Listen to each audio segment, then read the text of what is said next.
kita dengar kata kelapa sawit, yang langsung kepikiran pasti buahnya, yang nanti akan menjadi minyak. Tapi ternyata, pohon sawit itu punya bagian lain yang sering dianggap tidak penting, seperti pelepah, brondolan, tandan kosong, sampai daun dan akar yang gugur. Padahal, semua itu bukan cuma sisa, bisa jadi sumber daya dan juga bisa menjadi berkah. Setiap panen, pelepah sawit ditebas supaya akses ke buah jadi lebih mudah. Biasanya, pelepah ini ditumpuk di antara barisan pohon. Buat sebagian orang, itu cuma sampah organik yang bikin kotor. Tapi kalau kita lihat dari sisi agronomi, ini adalah mulsa alami. Pelepah yang membusuk bisa ngejaga kelembapan tanah, nambah unsur hara, dan mengurangi erosi. Tanah jadi lebih gembur, dan pohon tumbuh lebih sehat. Jadi pelepah bukan limbah, tapi bagian dari strategi kebun yang cerdas. Nah, pada saat panen, ada brondolan yang tertinggal. Brondolan itu ialah buah-buah kecil yang jatuh ke tanah pada saat panen. Karena kecil, banyak orang yang malas mengambil. Tapi justru itulah di situ letak nilai tersembunyinya.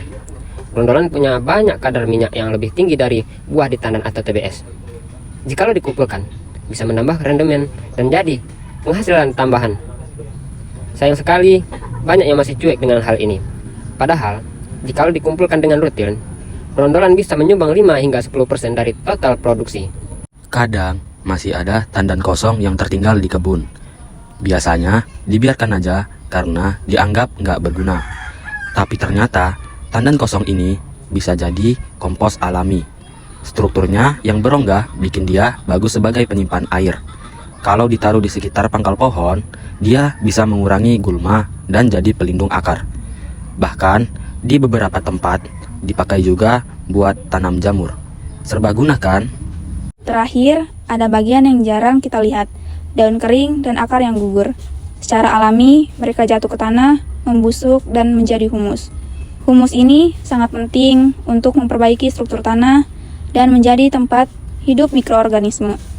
Kita nggak perlu pupuk kimia berlebihan kalau tanahnya sudah sehat dari bawah. Semuanya saling mendukung dalam siklus kehidupan kebun kelapa sawit.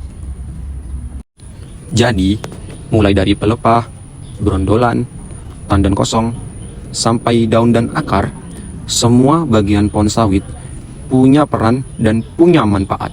Sawit bukan limbah. Sawit adalah sistem yang saling mendukung. Sebagai mahasiswa dan generasi yang melek keberlanjutan, kita punya tanggung jawab buat lihat lebih jauh dari sekedar panen. Karena yang sering dianggap sampah bisa jadi solusi masa depan.